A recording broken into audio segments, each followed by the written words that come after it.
Деструктивті діни ағымдар өздерінің санын көбейту үшін, адам санасын бақылау үшін психологиялық әсер етудің әртүрлі әдістерін қолданады.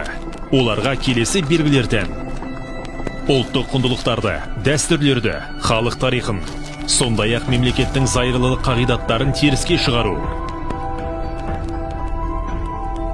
Басқа діндерге, атеистерге төзбеушіліктің көрінісі, діни араздықты қоздыру, құқықтық міндеттерді орындаудан бас тарту, білім алу, әскери қызмет, медициналық процедуралардың жекелеген түрлерінен бас тарту, қан құю, вакцинация, ағзаларды трансплантациялау және тағы да басқалары.